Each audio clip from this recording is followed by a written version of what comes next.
All right, ladies and gentlemen, we are live on Facebook. We're live on YouTube, and we're also live on the Roku app, streaming for Northeast Streaming Sports. Actually, in fact, I have a little video to play here momentarily, guys. Just let me get my audio all set, and we can get the show rocking and rolling. So, let's get this. Okay. All right, guys. So, hopefully, we can hopefully get this adjusted. All right. If you guys can hear me actually on Facebook and some other stuff too. All right.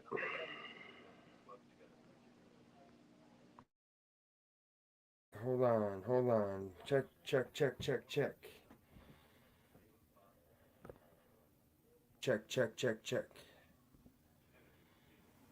Mic, check. All right. Now I say I've got a live viewer real fast. I want to just check to see if my audio is good. Yep, excellent. I am live on the Roku app. Right, cool. Okay, here we go. We've got, turn this off.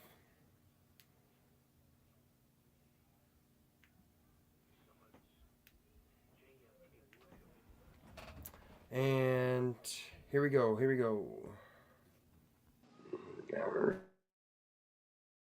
Okay.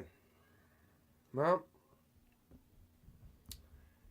if for some reason you guys can't hear me, man, just let me know, please.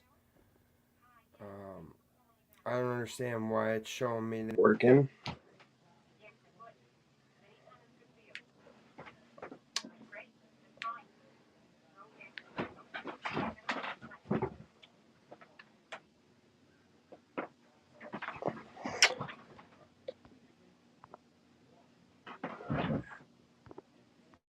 Okay. I'm not sure what's going on with this, but here we go, guys. So we are live here on Facebook, YouTube, and I really don't think I don't think my microphone is automatically going to work here. All right, I'm going to switch over to this. If you guys can't hear me, I do apologize. I'm going to try to clear it up again at some point.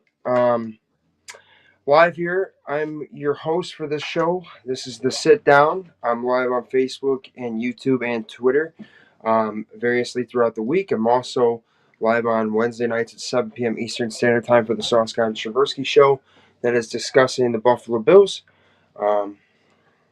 Okay, my audio was working. Excellent. Okay, so my audio is working. That's good to hear. All right, back to what I was saying.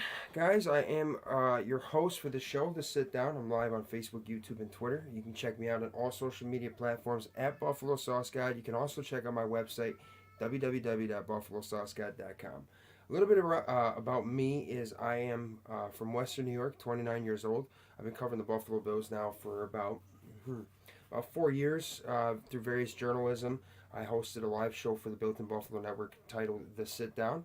And I took the show with me, obviously.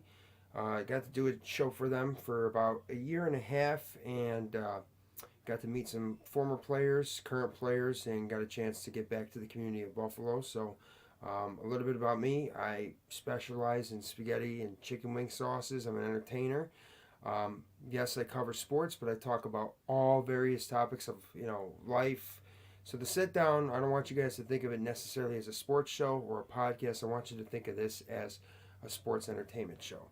So with that being said, I want to go ahead and start us off here with a little video, a little promotional for the Roku app, which you guys can download if you have the Roku app on your TV. And here it is right here. This is Northeast Streaming Sports.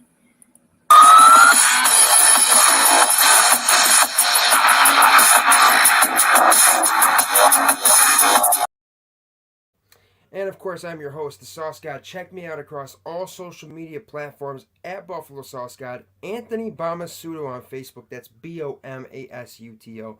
Covering the Buffalo Bills, covering the NFL. So in the sit down today, we're going to specialize in what happened in the NFL action for NFL Sunday throughout Week 7. The Buffalo Bills falling to the Patriots. The Miami Dolphins falling to the Eagles. You also have what we got going on for tonight's game, Monday Night Football matchup between the San Francisco 49ers and the Minnesota Vikings. So I'm going to have some betting picks, some betting props, and things like that to give you as well as a preview for the game, injuries, and all that above. I'm going to go over all the action. We're going to talk about some of the most important games yesterday, some of the weirdest moments. I'll also have a clip called Getting Saucy to get you guys kind of fired up, and I think this week I'm going to show what I thought was one of the best plays in the NFL this week. So with that being said, guys, if you haven't already done so, do me a favor, hit that like and share button. Join me here in the comments. You're live here with the Sauce God in the sit-down, presented by Dove's Famous Wings, right here on Facebook Live, YouTube Live, and for the first time, streaming on the Roku app for Northeast Streaming Sports Network. So let's go ahead, let's play this introduction video, and let's get the show rolling. Let's get this over with. 1, 2, 3, 4.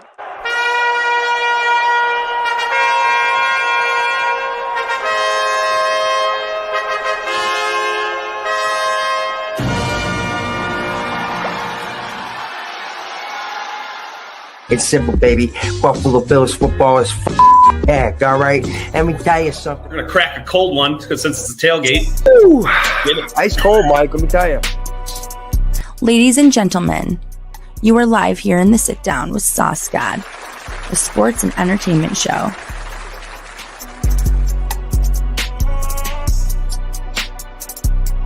It is time to get saucy, ladies and gentlemen.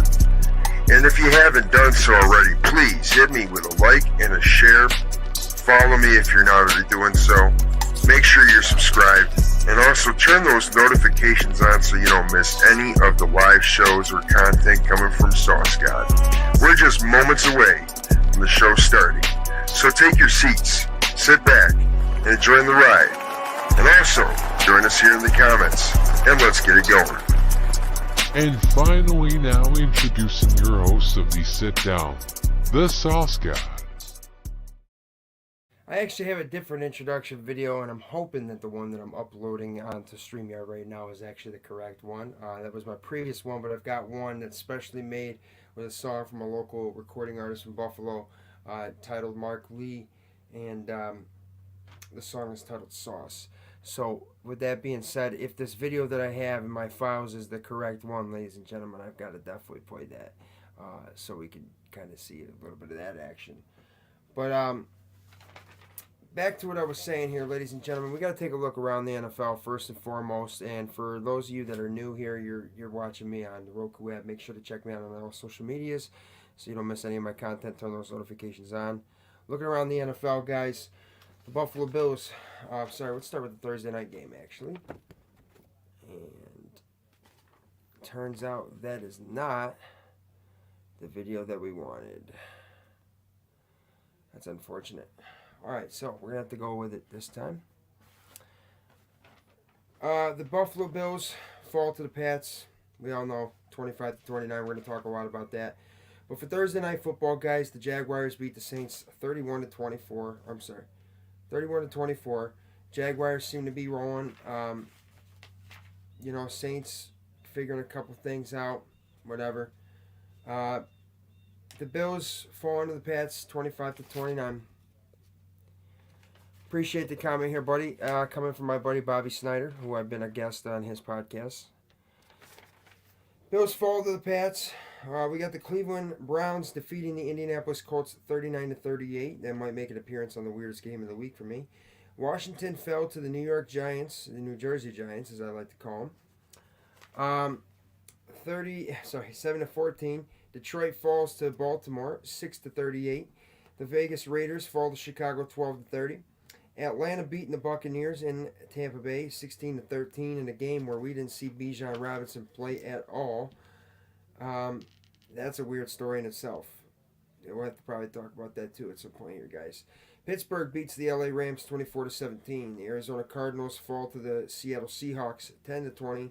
Green Bay Packers fall to the Denver Broncos in a last-second throw, actually. 17-19. The Chargers falling to Kansas City Chiefs, 17-31. And the Miami Dolphins falling to the Philadelphia Eagles on Sunday Night Football, 17-31. And so again, guys, welcome to the Northeast Streaming Sports Productions Roku channel. Make sure to check it out if you haven't already done so.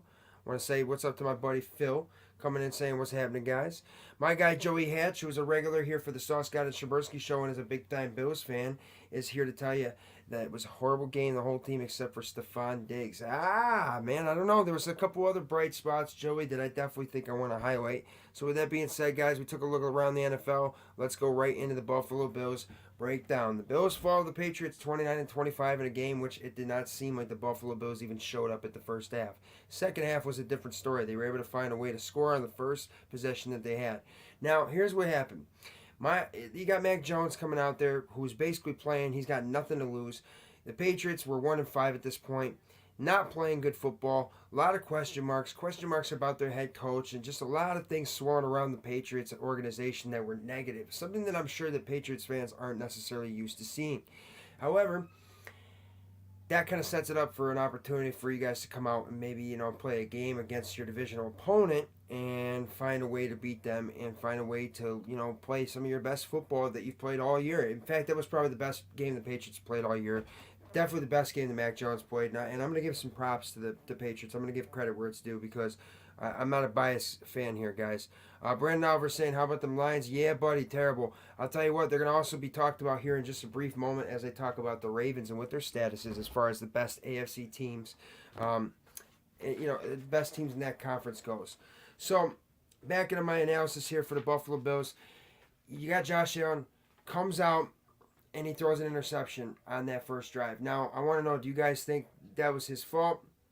Was that miscommunication, bad throw, bad read? I mean, obviously, it was a bad choice on Josh's part. There's nobody else to blame for that, but I kind of see how he could see the disguise and coverage and be fooled there, sure, but I think that at that moment, it just kind of set the tone for how the game was going to go. Things weren't necessarily going to go in our favor for very long, and I think that we saw that very early. So, with that being said, we weren't able to just establish what our identity was offensively or defensively. We couldn't get the pressure that we got to other quarterbacks in previous weeks, especially in our victories. We got one sack on Mac Jones. Sure, you had the one that was called back because of the, ineligible man downfield that was picked up. Sure, I understand that. But at the end of the day, the Buffalo Bills have plenty of chances to find their way in this game. They have plenty of chances, to basically start up the engine, per se, and they just couldn't. Now, why couldn't they? I honestly think that alongside of officiating, which I'm not going to blame the Bills' struggles on officiating entirely, but let's be honest, it's played a factor, and it's played a factor in them winning a game. Sure, that missed call with the Giants game, I understand that. All I'm saying is they're not executing the way that they should be. I've seen this team execute a game plan and look good with the current offensive coordinator, the current defensive scheme that we have. We've seen that we can put together a well-oiled machine and win a game in all three phases of football, right? But we're not seeing that right now, especially on the offensive side of the football. And we're seeing, outside of Stephon Diggs, where's the bright spot? And everybody wants to hold Josh over the coals, but what about these drop passes? Dawson Knox on a 4th and 2. Hands of stone. You got to come up with that. I mean, that right there could have ended up in 7 points. Then when they eventually go and get 7 more, I mean, we're talking about a world of a difference here. And Tyler Bass's missed field goal. You know what I'm saying? So, all I'm saying is there's just things that aren't going right for this team. And it's not just Josh Allen. I think that Josh Allen responded really well after his interception yesterday. He played much different football, and he looked like a much different quarterback. And like I said, the Bills showed up in the second half because they were able to actually move the ball and execute. Defensively, different story, but my guy Joey Hatch there says, I can understand the defense falling off a little bit with the injuries. And that's another thing, too, that I got to discuss, how I feel about this team with their injury situation. whether people want to acknowledge it or not, this team has been derailed by their injury problems in the last 2 seasons. Okay?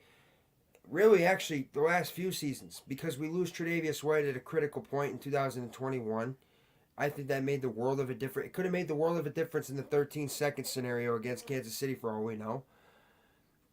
Okay? And then we're talking about Von Miller goes down last year. We're talking about Josh's sprained elbow for most of the year. Injuries are a big reason why this team is not performing the way that they should and the way that they're not winning Super Bowls. And right now, their the window for a title looks like it's thinning. And I understand that. It looks like it's closing, and I understand that.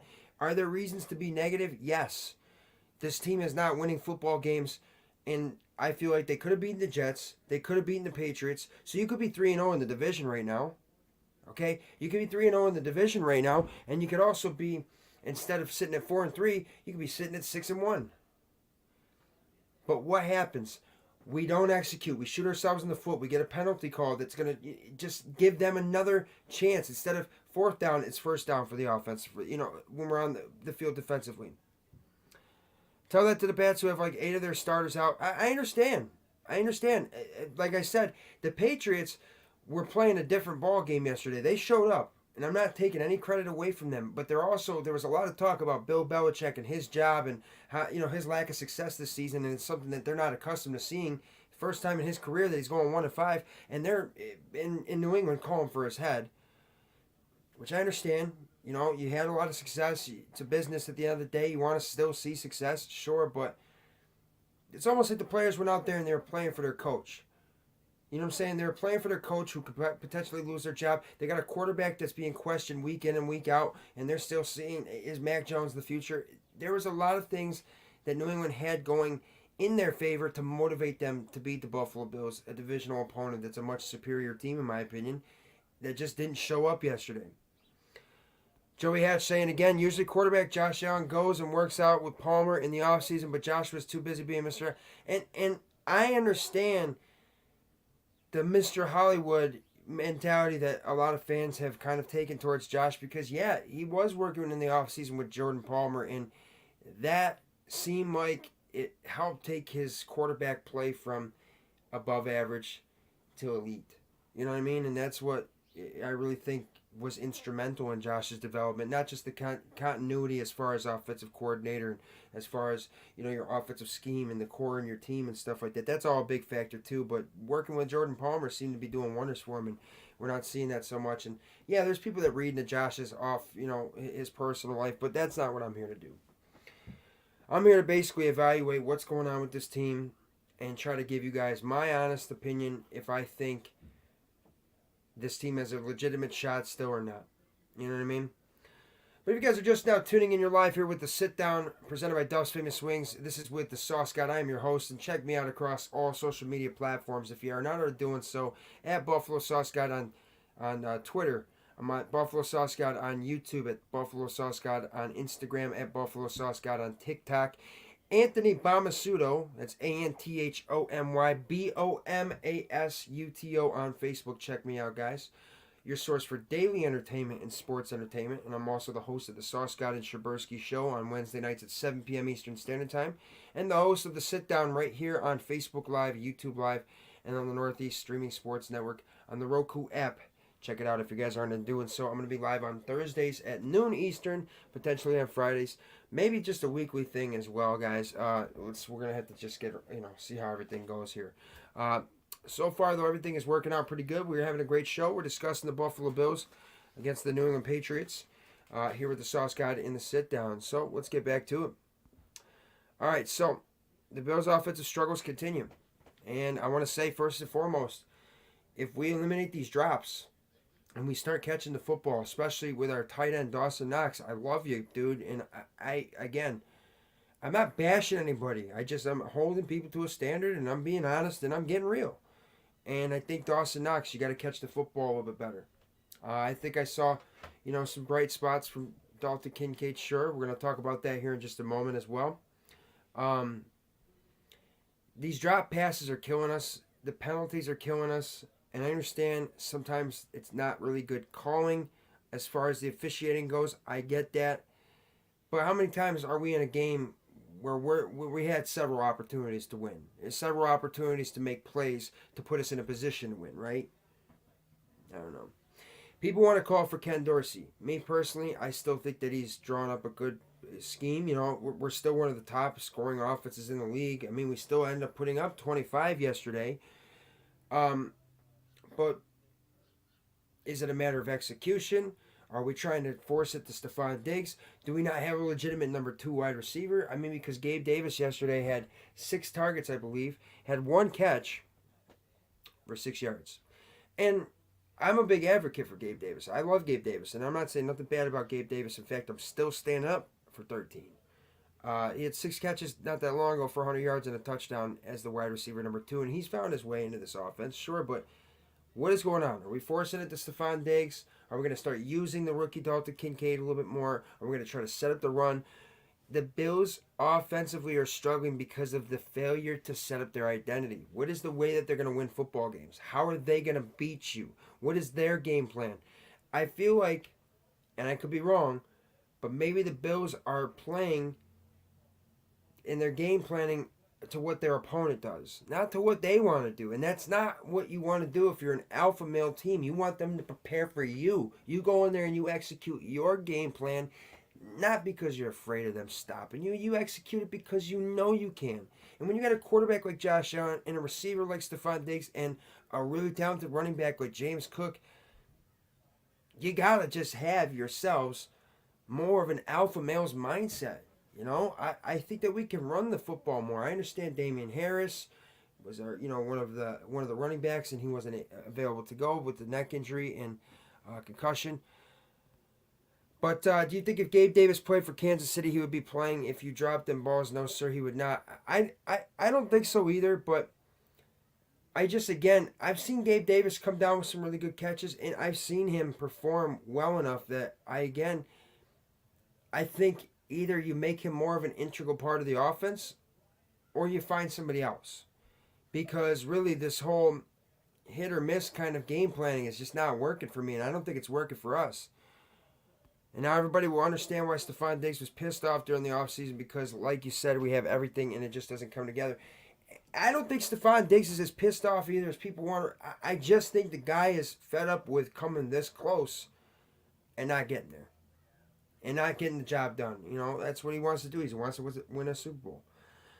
So if you guys are actually watching on the Roku app too, you can also join me on YouTube Live at Buffalo Sauce God. You can join me on Facebook Live as well, Anthony Bomasudo. And you can join me here in the comments. Make sure to subscribe, like, turn those notifications on so you don't miss any of the content coming from me, your source for daily entertainment, your source for sports entertainment, and also your sports source for all Bills news and Bills content as well.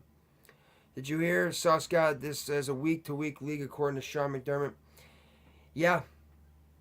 And honestly, in my opinion, it is. It is a week-to-week league. It's a down-by-down league, I think that there's some things the Buffalo Bills can do trade-wise to maybe address some of their areas of need via injury or maybe some of their weak spots offensively.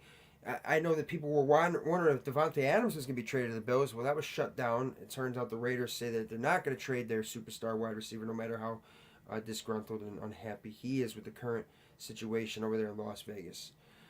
So with that being said, guys, the Bills' offensive struggles continue. They're going to continue until they find themselves an identity and they establish themselves the way that they did against Miami. Their blueprint for that game. That worked. That looked like efficient football. And the way that we've been able to control time of possession and control the momentum when we're actually executing on offense, that's been more of the mantra. Smart but not conservative. And right now it just looks like we're a little distraught, lackadaisical. It looks like we haven't really recovered since the whole freaking trip to London. And I understand that, you know what I mean? So let's keep it going, guys. We're live here in the sit down with the Sauce God. The Bills feeling their losses on the defense. Yes, I believe they are. No Tre'Davious White. We have the issue at cornerback. Everybody's calling for Kaiir Elam's head. We're seeing a little bit of age kind of coming about for guys like Jordan Poyer. I think ultimately, though, not having Matt Milano is so much more hurtful than we really, maybe some of us chose to actually see, because I was in denial. I was hoping, we could fill in with Dorian Williams, and I think that he's doing as good of a job as you can ask for a guy that's got to step in place for an all-pro caliber linebacker like Matt Milano. But, man, we are feeling the injuries there. We're feeling them on the defensive line. But I think, too, and this is why I bring this up, I think there's, if the Bills can go trade somehow for Pat Surtain from the Denver Broncos, that right there is, to me, you don't need to go trading for an offensive player. You need to go trade for a all-pro caliber defensive back. And that's the guy right there, Pat Surtain, from a team that's definitely going to be willing to trade him with the way that the Denver Broncos season is going. So I think the Bills need to go and make a trade like that if they want to actually keep their title hopes alive, because at this point there are just too many holes and too many weaknesses. But I do say this too. I believe that guys have stepped up. Dorian Williams, Taylor Rapp. We're seeing Christian Benford at times, Dane Jackson at times. Taron Johnson, we're seeing guys step up and make plays in place of the guys that are hurt and the guys that we're missing out on. So I think at the end of the day, this team has got a ton of talent and we're well coached, and I think that we're more than capable of still winning football games. But right now we are definitely feeling some of the losses, especially guys like Tre'Davious White, man. Just the experience he's got. He's been with this team since 2017. He's the longest current tenured Bill, other than Shaq Lawson, who was drafted there in 2016, but did a stint with the Jets and the Miami Dolphins as well. But back to what I'm saying here, guys. Next man up, sure, but how do you replace the guys that we've had go down? And then we're still hoping that Von Miller can get back to himself, and we're not really seeing him on the field at critical times as well. Greg Rousseau is hobbled by an injury. But A.J. Epinesa, man, has he not been lights out and like an absolute force and a blessing in disguise? This kid has come out of nowhere with his elite level of defensive play that's got me confident that if we could just tune up a couple areas of the defense, man, we can get back to that top 5 level of defense. And if our offense can find a way to establish a mentality and their identity, we might just have ourselves a title-winning football team here, guys. So let's go ahead. Let's keep those comments rolling, ladies and gentlemen. Dawson Knox, it seems like he just disappears during the whole season, and in the last 4 games he shows up. We need you every game. Amen to that. And AJ definitely deserves a new contract. Well, that is definitely a subject that I think is going to be very, very heated up in the offseason as well. So let's go here to our first segment in regards to the Buffalo Bills game, which is going to be bada bing, bada boom, the good that I've seen from the game. And I'm going to play a little video for you guys. For those of you that are new on the Roku app, man, this is something you're going to see. You're going to see a few videos once in a while, and some segments that might get you laughing, might get you fired up, or just might get you ready to run through a brick wall. Here's bada bing, bada boom.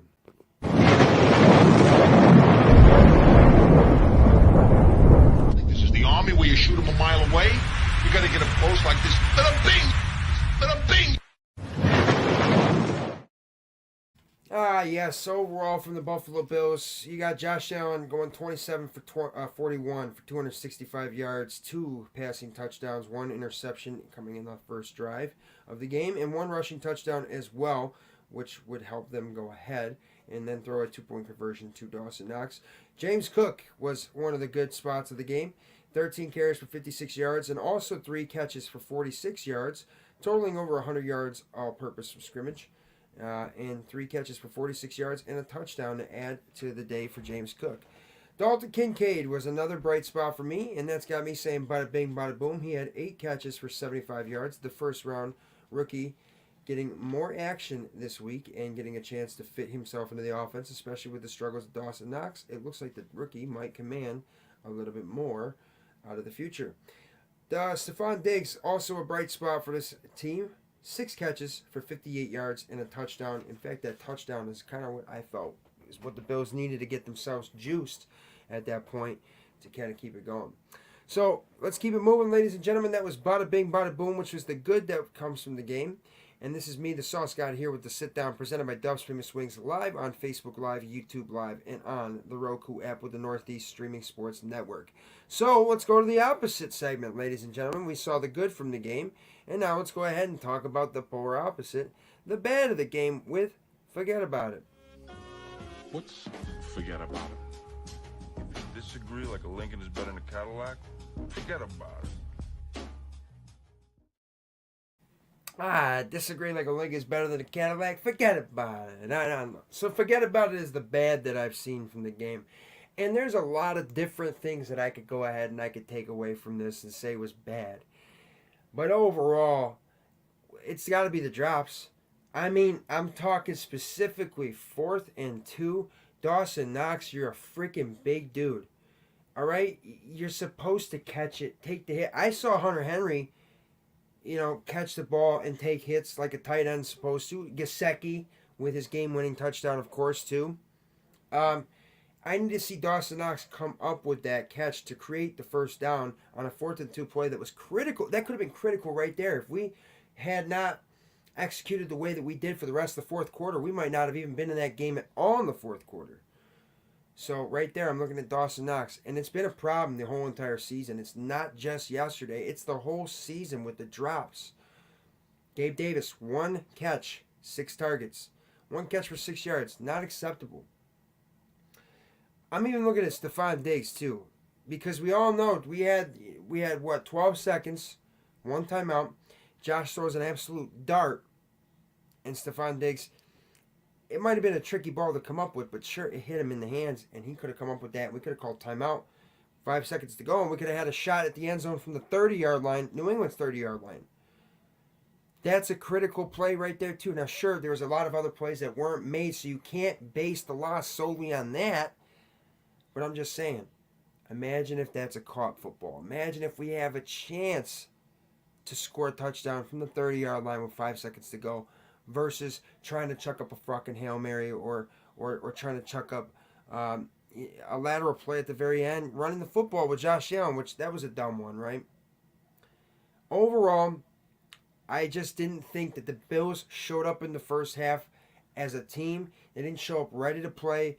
You can't wait to the second half to play against a team that's coached by Bill Belichick, especially a team that's in your division, and especially at this point in the season, putting you at 4-3 instead of at 5-2, and at 1-2 in the division instead of 2-1. Because these games are crucial. You lost to the Jets. You shouldn't have lost to the Jets. That sets you back right there. You got to win these divisional games, and you can't be losing these games because you're losing them. I don't think, as much as the Patriots played a great game yesterday and they played their best football and Mac Jones played his best football, and I'm not disagreeing with that whatsoever. I'm just saying the Bills beat themselves week in and week out. I don't think it's any team that beats the Buffalo Bills. With the exception of the Bengals and the Kansas City Chiefs, I believe the Bills only beat themselves. I'm not trying to be biased here. I just think that when they execute offensively, defensively, special teams, that there's nobody that can beat this team. The way that we played against Miami, the way that we played against New England back in 2021. That's what I'm talking about, guys. So overall, I don't like to see the penalties neither. I'm not going to talk about that because I believe there's recent weeks where we had some officiating that there wasn't really anything we could do about. It was just poor calling. It wasn't necessarily poor play on our part, but overall, man, you cannot be having these situations where you can win a football game, especially when you shouldn't be in the game at all, and you just don't execute, especially when you're this damn good of a team with this good of a quarterback and this talented of a core and this well-coached of a team with as much experience as they have together and the brotherhood that exists in this locker room, right? That's got me saying forget about it. So if you guys are just now tuning in, though, guys, don't forget to hit me with a like and share. Join me here in the comments. Make sure to like, follow, subscribe, turn those notifications on so you don't miss any of the content coming from Sauce God, your source for daily entertainment and sports entertainment, the host of The Sit Down, and also the host of the Sauce God and Shimbursky Show on Wednesday nights at 7 p.m. Eastern Standard Time with Sauce God and Mike Shimbursky on Facebook Live, YouTube Live, and Twitter Live as well. Make sure to check me out across all social media platforms at Buffalo Sauce God, and check out the website, www.buffalosaucegod.com. Again, www.buffalosaucegod.com For merchandise and more content from myself, the Sauce God, chicken wing reviews, recipes for sauces, merchandise, all that kind of stuff, guys. Everything you guys need. www.buffalosaucegod.com. Keep those comments flowing, ladies and gentlemen. I love what I'm seeing so far. It is Monday here, noon Eastern time. We're live here in the Sit Down on Facebook, YouTube, and on the Roku app as well for Northeast Streaming Sports Network. And right now, we're talking a little bit about the Buffalo Bills. We're going to break down some of the other action in Sunday's the NFL Sunday for Week 7 of the 2023-2024 NFL season. And we're also going to talk about the Monday night preview and Monday night betting picks. All of that and more right here in the Sit Down. So let's keep it going. Let's keep this flowing. The Eagles defeated the Dolphins 31-17. Now this is big, right? Because the Bills are... I mean, sure, Miami's got the better record right now and the better divisional record, I'm thinking. I don't know if they played... Have they played the... I think so, but... regardless, Miami loses that game. That puts them at 5-2. That puts the Bills about a game back of them. Now, we beat them once, so right now we're okay in that regard. But if we had won yesterday, that would have put us at 2-1 in the division, and at 5-2 and ahead of Miami versus 4-3. But of course, things went the way they did. But Miami did lose to the Philadelphia Eagles, and it seems like, you know, the Miami Dolphins definitely struggle against some of the better teams in football. If you want to say the Bills are a great team at this point, I still do, regardless of the situations that have transpired or regardless of some of the results that have happened. Miami goes 17 points, and Philadelphia had 31. Tua goes 23 of 32 for 216 yards, a touchdown, and an interception. Tyreek Hill, 11 catches for 88 yards and a touchdown. Jalen Hurts, 23 for 31, 279 yards, 2 touchdowns, and an interception, as well as 1 running touchdown. And A.J. Brown showing his dominance at the wide receiver position with his 5th straight 125-yard receiving or more game. And that is tying Calvin Johnson's record set back in 2012. But he had 10 catches for 137 yards and a touchdown. So Miami falls to the Philadelphia Eagles. And it kind of makes me wonder again, how good is Miami's offense? You know, Chan was a big instrumental part of this team, apparently, you know, because without him, Mostert, I believe, had like 30-something yards of rushing. They didn't really seem to have much of a run game, and the Eagles were able to kind of wear them down. It just seems like, and I'm not saying this because, you know, obviously I'm a Bills fan, but I'm just saying there are definitely some areas of weakness, man, for this Miami team that are just being exposed, you know, and it just shows that they're very, very vulnerable, in my opinion, and very beatable. The Philadelphia Eagles kind of looked a little off sorts last week, losing to the Jets, but then they reestablished themselves this week. So the question is asked here by Max Sports. Guys, give them a follow as well. One of the live shows that is also live for the Northeast Streaming Sports Network on the Roku app. Are the Chiefs and the Eagles the best in the NFL? The Chiefs, I don't know. I guess you could say that because they did beat the Chargers yesterday, their divisional opponent. Patrick Mahomes had over 400 yards, 4 touchdowns. He also did have a pick, which everybody wants to hold Josh Allen over the coals over 1 interception. We should do the same thing for Patrick Mahomes. I don't think the Eagles are the best. I still think the Niners are. I think the Niners had a fluke week last week against the Browns, and it kind of was a shitty. I called it right from the start, too, about that whole situation. But I still think that that the San Francisco 49ers are probably one of the best teams. And I think that there might be a team better than the Kansas City Chiefs in the AFC. But right now, the Kansas City Chiefs, you kind of have to give it to them because they did win the Super Bowl last year. You know, they're right now still, they only have 1 loss. I could see why you could say that. But I have a different team that I believe is a better choice for the better team in the AFC. But back to what I was saying here for Miami and, you know, Philadelphia. It's a good thing that the Eagles beat Miami because we need help. And sure we do. It's still early in the season, Joey. That's all I'll say. You know, I said this to my girlfriend earlier. Okay, so we're 4-3. All right, now, hypothetically, that gives us 10 more games, right? Imagine if we go on to win the next 10 games, Joey. And I understand that our schedule is going to get very difficult. And I understand that, you know, it's a week-by-week thing. But I'm just saying, hypothetically, if you win the next 10 games, is this slow start and all this other shit that we're talking about, does it really matter? And do I believe that this team can go on a win streak? Yes, I do. 2020, after they lose a heartbreaker to the Arizona Cardinals with the Hail Murray, they go on to win every game for the rest of the year in the regular season, and they go to their first AFC Championship game in how long? Okay? That's all I'm saying. It just matters about one play, 1 week, and going out there and executing week after week. And it starts with this week, Thursday night, against the Buccaneers. And that's all I really got to say when it comes to the Buffalo Bills. But Miami falls 31-17 to the Philadelphia Eagles. The Philadelphia Eagles with only one loss in the season. Miami now with 2 losses on the year. That is crucial loss in regards to the Buffalo Bills trying to keep their divisional title hopes alive. So let's keep these comments flowing, ladies and gentlemen. Let's keep the discussion flowing. The Ravens dismantled the Detroit Lions, and this is a game where the Detroit Lions were underdogs by 3 points. My buddy Timmy, big-time Ravens fan, we talked about it before the game. I said, I don't know if I like that. 3 points, the typical, the fair weather better, whatever you want to call it, maybe. Would see those 3 points and go, oh, gotta take it. Detroit's a good team. Baltimore has trouble.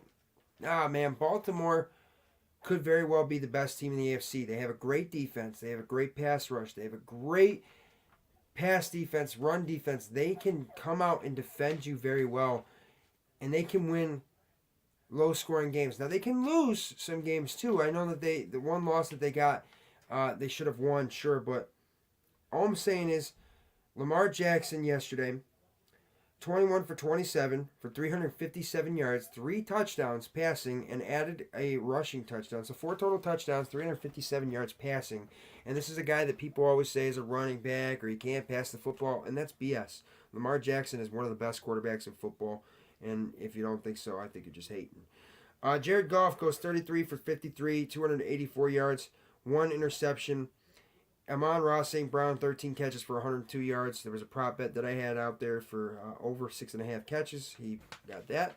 So, guys, make sure to check in with me for picks, betting picks, and all that. I'm going to have a couple picks here for you guys for the Monday Night Football action of the Minnesota Vikings and the San Francisco 49ers.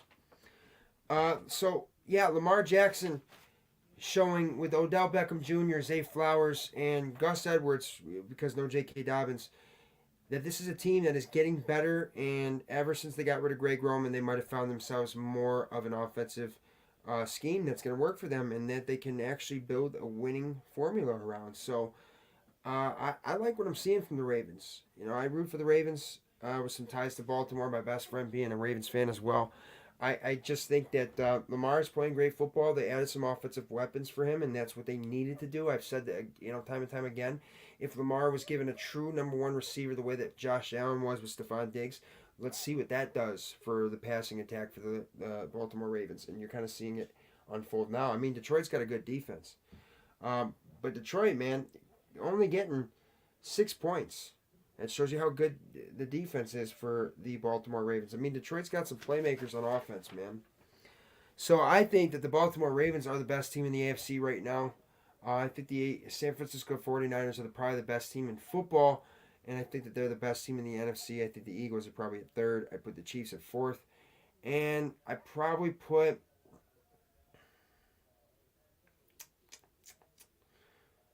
Man... For 5th best, that's tough.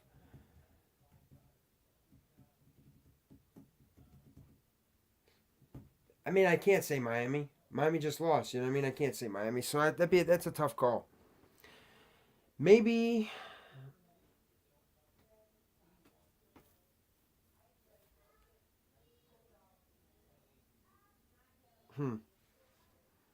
Can't put the Bills there. I'd be biased at that point. I don't know, guys. Regardless, though, the Ravens dismantled the Lions, possibly asserting themselves as the best team in the AFC. I like it. So let's go into our Monday Night Football preview of the San Francisco 49ers at the Minnesota Vikings. You're live here in the sit-down, presented by Duff's Famous Wings with the Sauce God, at Buffalo Sauce God across all social media platforms, live here on Facebook at Anthony Bomasudo, on YouTube at Buffalo Sauce God, and also on the Northeast Streaming Sports Network on the Roku app, on your Roku TV, so make sure to check it out, download it so you don't miss the sit-down live, Thursdays, noon Eastern, right here on the Roku app. So let's keep it going, guys. Monday Night Football preview. The Niners come in at 5-1 as a 6.5-point favorite right now. The Minnesota Vikings come in at 2-4 without their best playmaker, Justin Jefferson. Here's your injuries. Deebo Samuel, wide receiver / running back for the Niners, is out. Offensive lineman and stud left tackle Trent Williams is doubtful. Christian McCaffrey, the touchdown machine, wide receiver and running back for the Niners, is questionable. That's a big one right there, guys. And Dre Greenlaw is questionable, and he's the linebacker for the Niners. For the Minnesota Vikings, Ezra Cleveland, guard, is out. Jalen Naylor, wide receiver, is on the IR. And Caleb Evans, defensive back, is questionable. As far as the money lines go, San Francisco is a -308 favor to win. And the Minnesota Vikings are a +245 underdog there. And if you guys are curious as to what that means, I'd be more than happy to explain it to you. Just a quick reminder, though, that I do not encourage or endorse any illegal or underage gambling. Any picks or advice that I provide is given solely for free, and you guys bet and play at your own risk where it is legal or legal to do so, and if not, then don't do it. Back to the over-under, though, guys. 43 points for the total is the over-under. 6.5 points being the spread here. And so, the Niners coming off a loss in which they almost could have still won it with a last-second field goal. That was a weird game. I think the over-under was 36.5, and it ended at 36 total. And when you see 36.5, guys, most of you are going to want to take the over. When I see numbers that low, I either stay away or I know to go low because it's low for a damn reason. Your typical NFL spreads are going to be anywhere from 40.5 to 49.5. You know what I mean? Outside of that is a little bit higher scoring. Outside of that is lower scoring, in my opinion. Lost on all 6 leagues this weekend. By the way, guys, it's my guy Kirby Gregory. Show my guy Kirby some love in the comments as well, because my guy just went toe-to-toe in his second amateur / pro fight. And tell you what, man, in my opinion, he won the fight.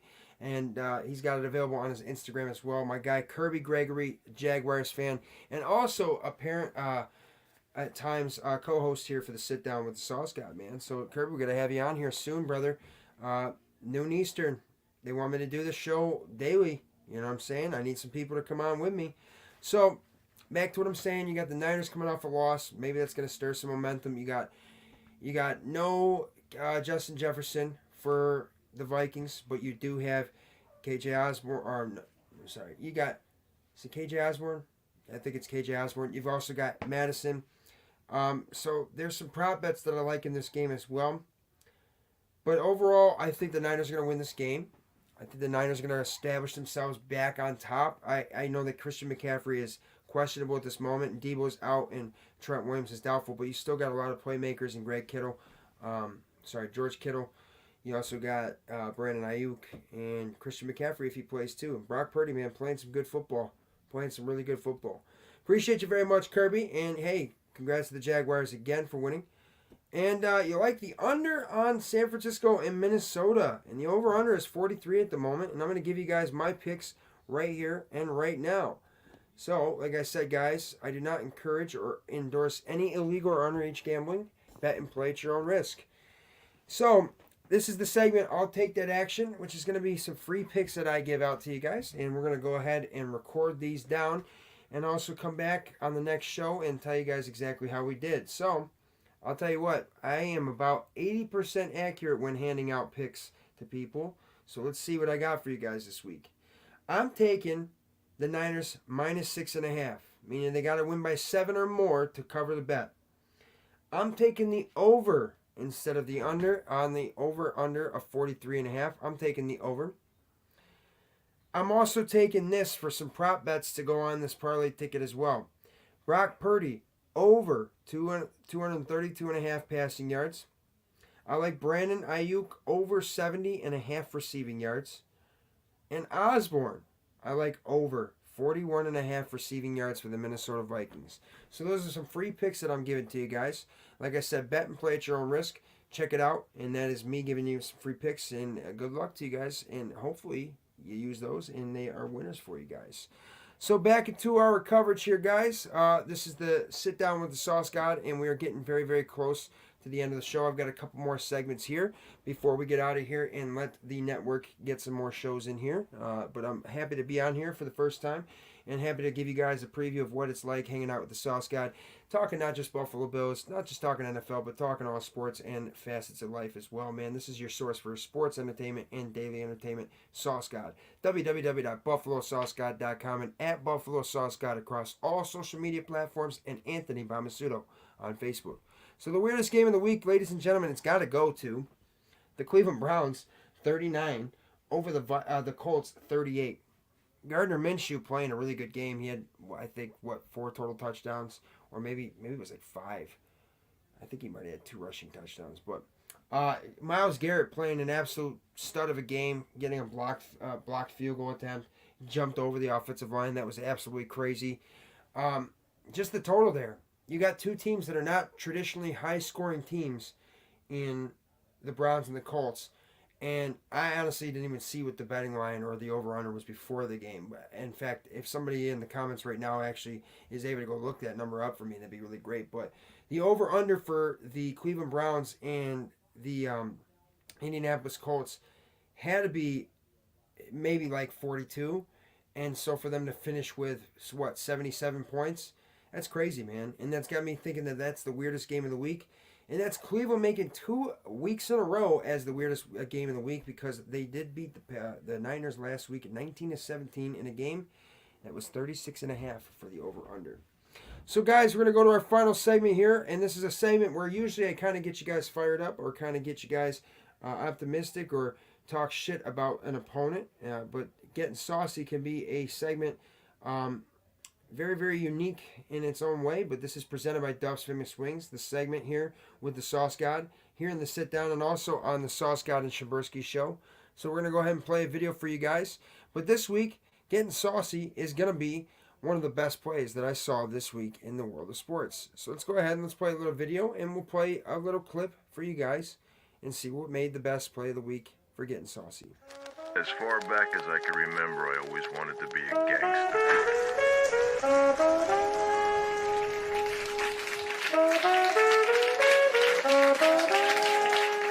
Ice cold, nice refreshing Labatt Blue on a fierce storm behind JA-17. It's a cold front, is what that is. I'm fired up this week, ladies and gentlemen. I'm going to get you fired up. Bills Mafia, you want to hear me getting saucy this week? It's simple. Mac Jones and the New England Patriots, and also, too, the Miami Dolphins, and anybody that's got anything bad to say. Bills by a billion, baby. Let's go. Let's go, Bills.